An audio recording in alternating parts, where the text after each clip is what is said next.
Mummy ने कहा है कि बाइबल पढ़नी है। ठीक है, भजन संहिता का 8वां अध्याय और दूसरा वचन पढ़ता हूँ।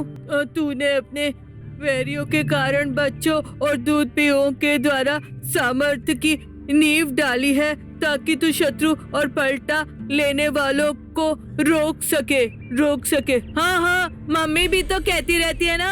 हाँ, तूने सामर्थ्य की नींव डाली है। बच्चे सही तो कह रहे हैं। हाँ, बिल्कुल सही कह रहे हैं। ओह, मम्मी ने कुछ कहा था पर मैं भूल गया। अरे रे, मुझे उनके पास जाना होगा और ये कहना होगा। ठीक है माँ, ठीक है। मेरे प्यारे, मम्मी, मेरा बच्चा क्या कर रहा है? मम्मी, आपने मुझे कहा था ना मम्मी कि मुझे बाइबल पढ़नी है। हाँ, तो मैंने थोड़ी सी पढ़ी थी माँ।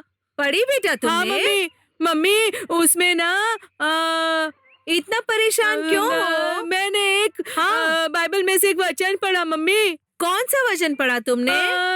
बच्चों और दूध पीओ के वो वाला। प्यारे, एक बार मेरी तरफ देखो, मम्मी की तरफ देखो। तूने अपने बैरियों के कारण बच्चों और दूध पीओ के द्वारा सामर्थ्य की नींव डाली है, ताकि तू शत्रु और पलटा लेने वालों को रुक बोलो जाओ बेटा, पलटा लेने वालों को शांत करके रोक सके। मामा, क्या है बेटा? यहाँ पर बच्चों यानी हमारी बात हो रही है ना माँ। यीशु पिता ने इन अंतिम दिनों में बच्चों के मुंह में सामर्थ प्रदान किया है। हाँ, और वो सामर्थ्य क्या है पता है? क्या है माँ? स्तुति। क्या है माँ? स्तुति क्या तुम्हें पता नहीं है? नहीं पता है माँ। वो चर्च के पास हम पास्टर के घर में जाते हैं ना। हाँ माँ। वहाँ पर सब लोग गीत गाकर प्रभु की आराधना नहीं करते हैं। हाँ मम्मी, उसे ही कहते हैं स्तुति। अच्छा, ऐसा क्या मम्मी? हाँ, छोटे बच्चे वहाँ पर अच्छे से आराधना करते हैं मम्मी, पर मैं ना हमेशा उन पे हंसता था। तुम्हें ऐसा नहीं करना चाहिए बेटा। ठीक है मम्मी, अब मैं ऐसा नहीं करूँगा। हाँ, जब हम अपना मुंह खोल के प्रभु की स्तुति करते हैं, शैतान की शक्ति खत्म हो जाती है। ऐसा क्या मम्मी? हाँ बेटा। ठीक है मम्मी। प्यारे, मुझे भी पहले पता नहीं था। लेकिन जब हम पास्टर के घर गए थे ना मम्मी, तभी उन्होंने मुझे बताया था। ऐसा क्या मम्मी? हाँ प्यारे। ठीक है माँ, आज के बाद मैं प्रभु की स्तुति करूँगा माँ। ठीक है। लेकिन मेरे बच्चे के बदलने का कारण क्या है? वो मम्मी, उस छोटी बच्ची प्रसन्ना की प्रार्थना है ना। हाँ मम्मी, सही कहा आपने।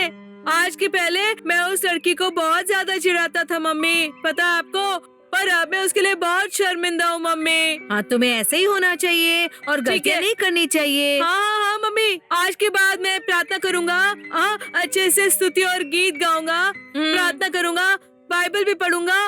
मम्मी, जैसे इस लड़के से यीशु पिता बात करते थे, क्या वो मुझसे भी बात करेंगे माँ? निश्चित रूप से बात करेंगे बेटा। और उस दिन हमने उन बच्चों के विषय में बहुत कम देखा था। हाँ मम्मी, हाँ। लेकिन आज वो लड़का बहुत से दर्शन बताने वाला है। ऐसा क्या? हाँ बेटा। ठीक है माँ। ध्यान से सुनना बेटा। मैं निश्चित रूप से सुनूंगा मम्मी। चलो मेरे अच्छे बेटे, जाके टीवी चालू करो। ठीक है माँ। मेरा प्यारा बच्चा, अब मुझे शांति हुई।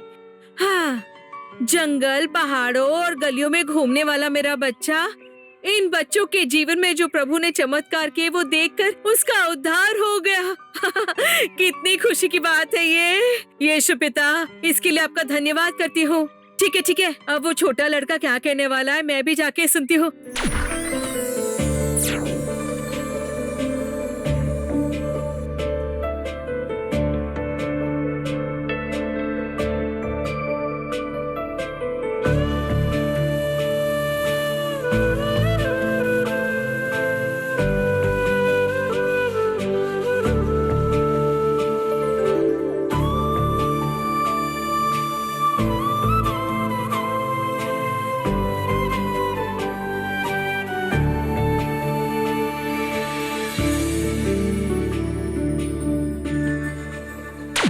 दोस्तों, मैं आपको अपने दर्शन सुनाने वाली हूँ।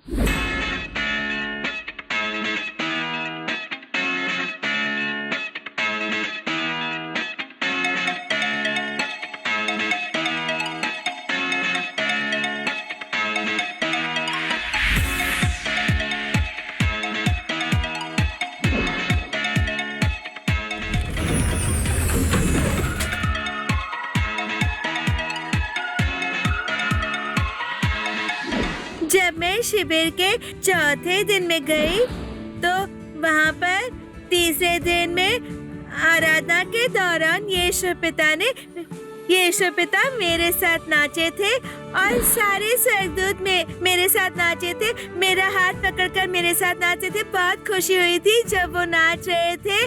बहुत ठंड थी और उनके कपड़े बहुत अच्छे थे। वो मेरे साथ मेरा हाथ पकड़कर नाच रहे थे।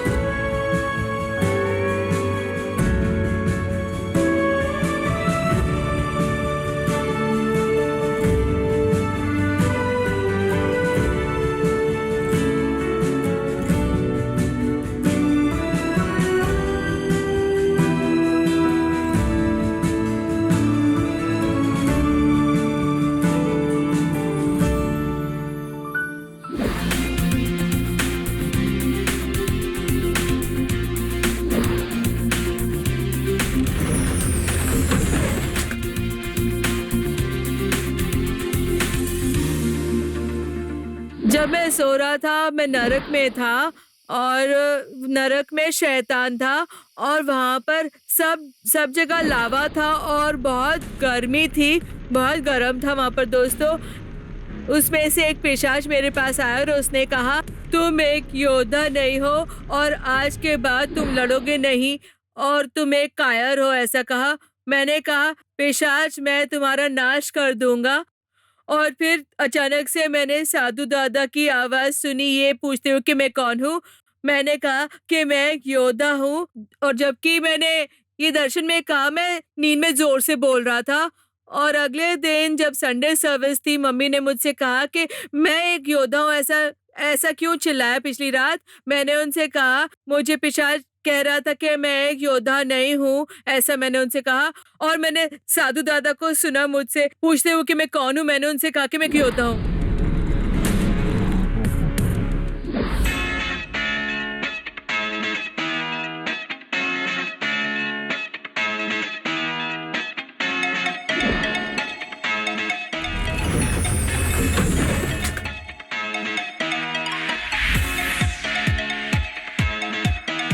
बहुत सारे पिशाच मेरे घर के पास खड़े थे। उन्होंने बहुत से लोगों को ठोकर मार के धर्म से गिरा दिया था। ऐसा किया उन्होंने और यीशु पिता से दूर कर दिया और बहुत से लोग प्रभु के पास आए पर पिशाचों ने उन्हें धर्म से पीछे हटा दिया। फिर यीशु पिता ने मुझे एक तलवार दी। उन्होंने मुझसे कहा कि उनको इस तलवार से दूर भगा दूं, ऐसा कहा उन्होंने। और मैंने उस तलवार की मदद से उन पिशाचों को दूर भगा दिया। पिशाच मेरी तरफ देखकर बोले कि हम जरूर लौटेंगे। मैंने कहा कि कभी नहीं लौटोगे क्योंकि यीशु पिता यहाँ पर है, इसलिए नहीं लौट पाओगे तुम, ऐसा कहा।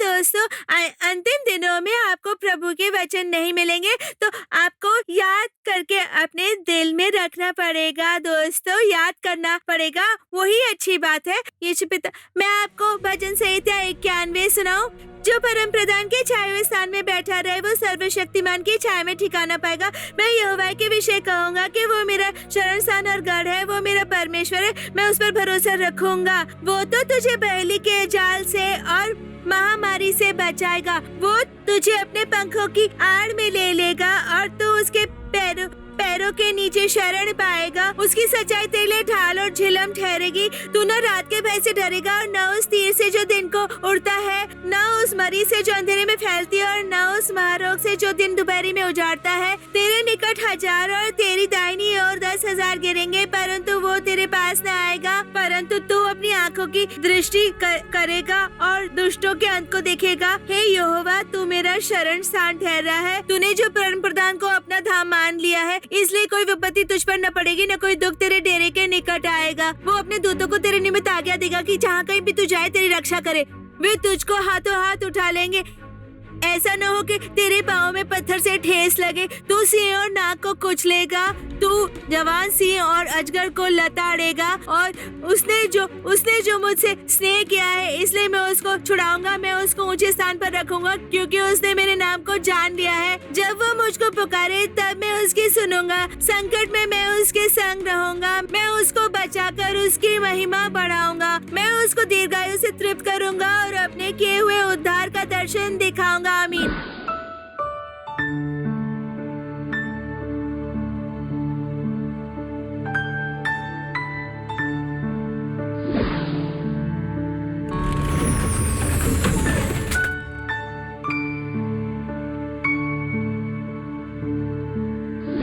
हाय दोस्तों, मैं अपना अगला दर्शन आपको सुनाऊंगा। 2019 के एंजल कुटीज के भविष्य सूचक शिविर के पहले दिन पर यीशु पिता ने मुझसे बात की। उन्होंने कहा, पौलुस, तुम मेरे पसंदीदा बच्चे हो और तुम्हें सेवकाई बहुत अच्छे से करनी है, ऐसा कहा। तुम्हें मुझे प्रसन्न करना है, ऐसा कहा। दोस्तों, यीशु पिता ने मुझसे बात की तो मुझे बहुत खुशी हुई दोस्तों, और यही बात मैंने मेरी मम्मी से भी बताई दोस्तों।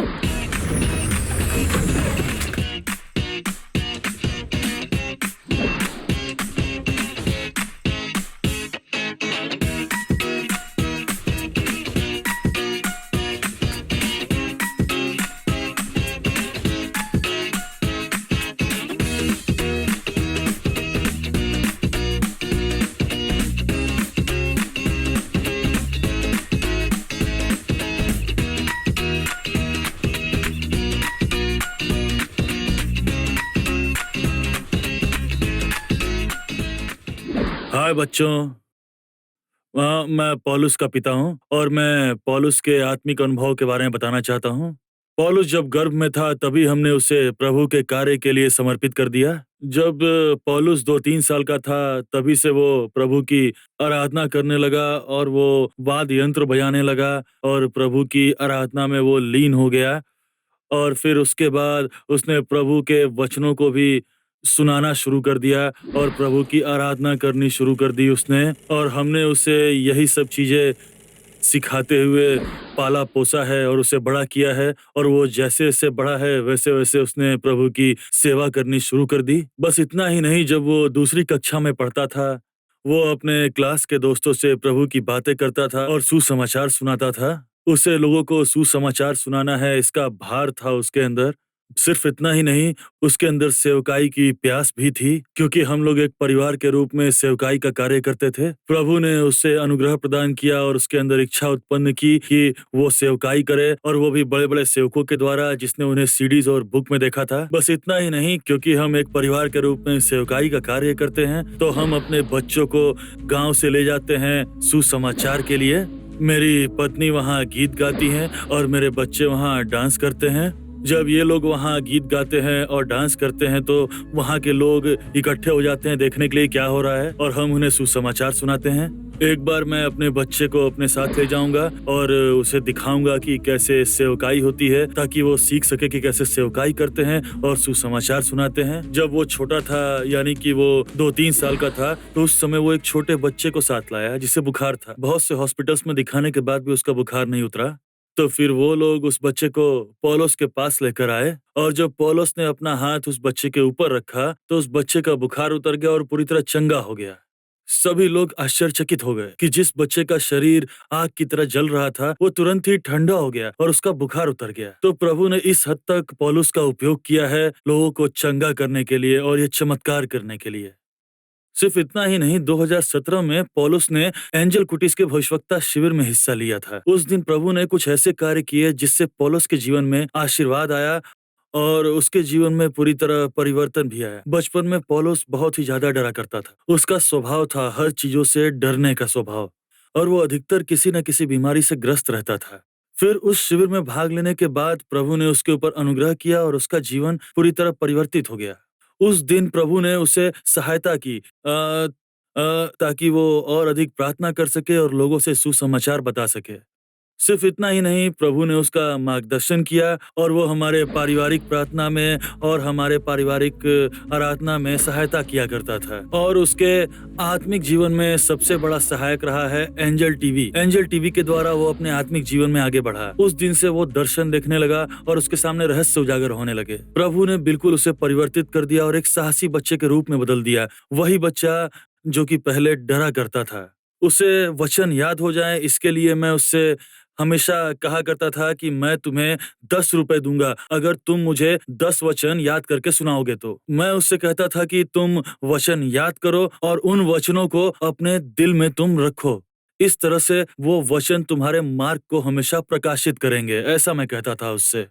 तो मैं उससे यही कहता था कि 10 वचन याद करो और मैं तुम्हें 10 रुपए दूंगा। तो वो फटाफट 10 वचन याद करके मुझे सुनाता था और 10 रुपए लेता था। कभी कभी वो 20 वचन भी याद कर लेता था। इसी तरह उसने मुझे वचन सुनाकर 5,000 रुपए इकट्ठा किए थे। पर वो 5,000 रुपए उसने किसी चीज पर व्यर्थ नहीं किए। उसने वो 5,000 रुपए एंजल टीवी को भेंट दी। इसीलिए जब हम लोग अपने बच्चों को पैसा देते हैं और उनके मन में ये इच्छा जागृत होती है कि वो इस पैसे का उपयोग प्रभु के लिए करें, तो उस समय उनके मन में वो वचन कार्य करते हैं और साथ ही साथ उनके मन में भार और इच्छा जागृत होती है कि वो प्रभु के लिए कुछ कार्य करें और प्रभु को कुछ दें। ऐसी इच्छा होती है। एंजल टीवी जो है वो बहुत ही सहायक है हमारे बच्चों के जीवन में और हमारे जीवन में भी बहुत ही सहायक है एंजल टीवी। उसके सहायता से बच्चे आशीर्वादित होते हैं और प्रार्थना में प्रभु के और समीप आगे बढ़ते हैं और विश्वास बढ़ता है उनका। वो प्रभु के और ज्यादा समीप जाते हैं और दूसरों के लिए वो एक आशीर्वाद के रूप में सामने आते हैं। प्रभु ने हमारे जीवन में बदलाव लाया है, हमें आशीर्वाद दिया है, हमारे जीवन में परिवर्तन लाया है और हमारे बच्चों के जीवन में भी एंजल टीवी के द्वारा प्रभु के नाम की महिमा बनी रहे।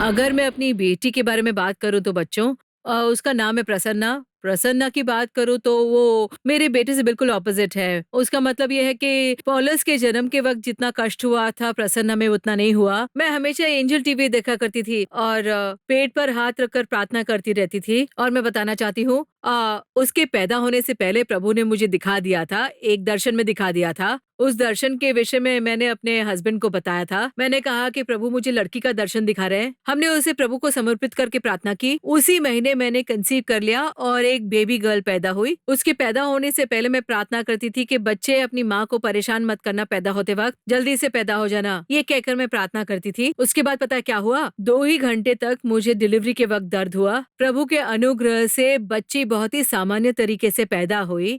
उसके बाद पता है क्या हुआ बच्चों? इसके पैदा होने के 30 दिन बाद, बच्चे के पैदा होने के 30 दिन बाद चर्च में एक सभा हुई थी। उस सभा में एक छोटी सी लड़की ने बिना जाने मेरी बच्ची को गोद में उठा लिया था। और उसके बाद पता है क्या हुआ?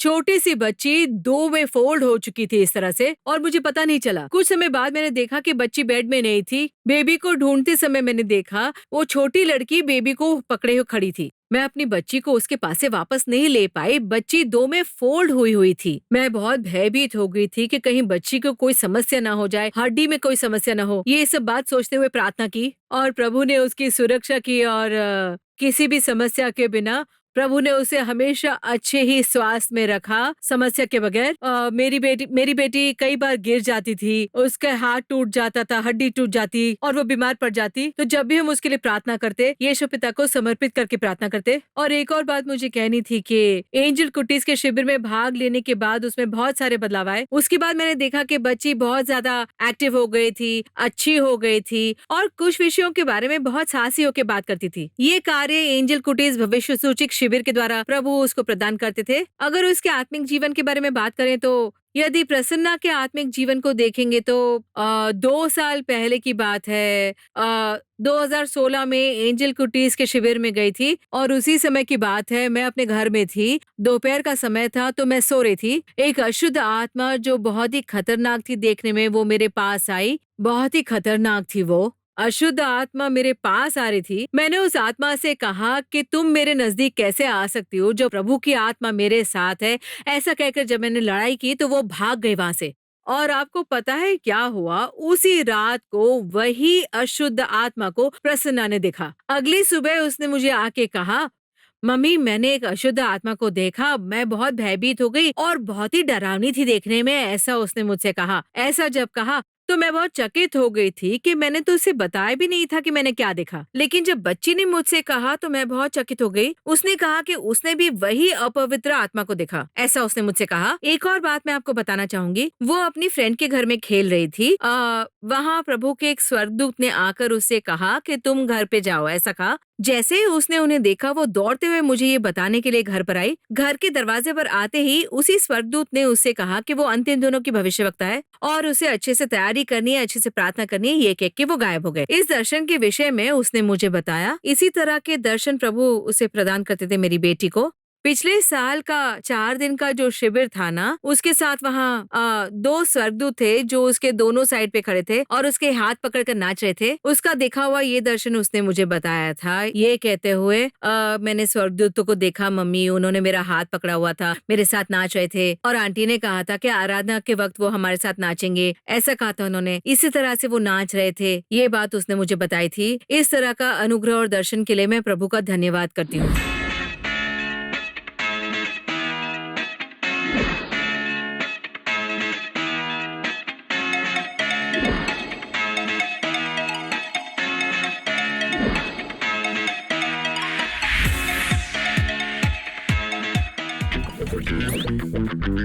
मेरे प्यारे, हाँ मम्मी। सुना तुमने प्यारे? पौलुस और प्रसन्ना ने अभी क्या कहा, सुना तुमने? हाँ हाँ सुना ना मम्मी। हाँ मैं बहुत चकित हो गया था। हाँ बेटा, मेरे तो उनको सुनकर रोंगटे खड़े हो गए थे। छोटे बच्चों की बातों को सुनकर क्या तुम ऐसे बैठोगे? निश्चित रूप से तुम्हें बदलाव आए होंगे ना? हाँ मम्मी, मुझ में ना बहुत से बदलाव आए हैं मम्मी। हाँ, एक लंबे समय से मुझे इसी का इंतजार था। तुम्हारे पापा ना, जब तुम बहुत छोटे थे, हमेशा प्रार्थना करते थे, हाँ। हमेशा बाइबल पढ़ते थे। अच्छा। क्योंकि तुम बहुत छोटे थे ना, मेरा तो सारा समय तुम्हारे साथ जाता था। ऐसा हाँ, क्या? क्योंकि तुम ऐसे इंसान के बेटे हो। हाँ। क्या तुम प्रभु को ढूंढे बिना रह सकते हो? हाँ। हाँ? अब तुमने क्या निर्णय लिया है, बताओ? माँ। बताओ ना बेटा। मम्मी, हाँ, आज के बाद ना मैं भी प्रार्थना करूँगा और प्रभु की आराधना करूँगा और बाइबल पढ़ूंगा और यीशु पिता को ढूंढूंगा मम्मी। बहुत अच्छा मेरे प्यारे। ठीक है, तुम्हें माँ। इस तरह देखकर मुझे बहुत खुशी हो रही है। हाँ मम्मी, मुझे भी बहुत खुशी हो रही है। आप पापा के बारे में बोल रही थी हाँ। ना, पापा बाइबल पढ़ते थे, प्रार्थना करते थे। हाँ बेटा। मम्मी, मैं भी बाइबल पढ़ूंगा, प्रार्थना करूंगा, प्रभु की आराधना करूंगा और जो आप कहोगे वो मानूंगा मम्मी। ठीक है मेरे प्यारे, तुम भी फिर अंतिम दिनों का भविष्य सूचक अभिषेक प्राप्त करके प्रभु की सेवा करना। ठीक है माँ, जरूर माँ। मैं भी अंतिम दिनों का अभिषेक प्राप्त करके यीशु पिता की उत्साहित होकर सेवा करूंगा मम्मी। निश्चित रूप से बेटा, यही तो तुम्हारी माँ की इच्छा है, क्योंकि पास्टर कहते हैं कि हम अंतिम दिनों में रहते हैं। हाँ मम्मी, उन्होंने कहा कि अंतिम दिनों में बहुत सारे कष्ट भी होंगे मम्मी, ऐसा कहा। और हमें प्रभु की सेवा करनी चाहिए अच्छे से मम्मी, ऐसा कहा। मेरा प्यारा बच्चा, 2 हफ्तों में तुमने कितना कुछ सीख लिया। हाँ मम्मी। ठीक है प्यारे। हाँ तुम्हें हाँ। पौलुस की प्रार्थना में जुड़ना नहीं है क्या? हाँ मम्मी, जुड़ना है मुझे भी। ठीक है प्यारे, चलो हम दोनों अपने घुटने टेक कर पौलुस के साथ प्रार्थना करें हम लोग। ठीक है मम्मी, हम भी ठीक है प्रार्थना बेटा, करते हैं। चलो प्रार्थना करते हैं। हाँ चलिए मम्मी।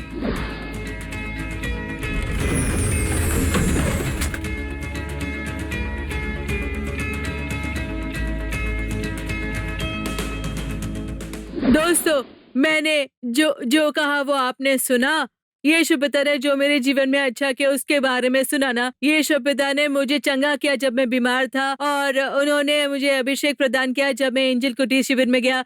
मेरी तरह वो आपको भी प्रदान करेंगे दोस्तों। अगर आप यीशु पिता से मांगोगे वो आपको निश्चित रूप से प्रदान करेंगे। क्या हम प्रार्थना करें? यीशु पिता, आपकी स्तुति हो। यीशु पिता, सबको आशीर्वाद दीजिए जो ये कार्यक्रम टीवी पर देख रहे हैं। यीशु पिता, हाँ यीशु पिता, इनको अनुग्रह प्रदान कीजिए कि वो दर्शन देख पाए। सबको आशीर्वाद दीजिए जो एंजल कुटीज का कार्यक्रम टीवी पे देख रहे हैं। यीशु पिता, सबको आशीर्वाद दीजिए। यीशु पिता उनको योएल 2:28 और भजन संहिता 8:2 के हिसाब से अभिषेक प्रदान कीजिए। यीशु पिता, हाँ यीशु पिता, उनको अंतिम दिनों का भविष्य सूचक अभिषेक दीजिए। उन्हें अनुग्रह प्रदान कीजिए कि वो प्रभु की सेना, भविष्यवक्ता और शहीद बन सके। यीशु पिता, आप सारे बच्चों को जो सड़क पे फिरते हैं उनको मिलते हैं। यीशु पिता, शैतान उन पर कब्जा ना कर सके। यीशु पिता, ऐसा आशीर्वाद दीजिए। यीशु पिता, आप उनको मिलते हैं। यीशु पिता, उनको बदल दीजिए। यीशु पिता, उनको अंतिम दिनों की भविष्य सूचक सेना में खड़ा कीजिए। यीशु पिता, उनको ऊंचा उठाइए। यीशु पिता, हाँ यीशु पिता, बहुत सारे बच्चों का अपहरण हो रहा है। यीशु पिता, उनका उद्धार कीजिए। यीशु पिता, हाँ यीशु पिता, बहुत सारे बच्चे सड़क पर भीख मांग रहे हैं। यीशु पिता, उनको आपकी सेना की तरह खड़ा कीजिए। यीशु पिता के नाम से प्रार्थना करते हैं हमारे अच्छे पिता, आमीन।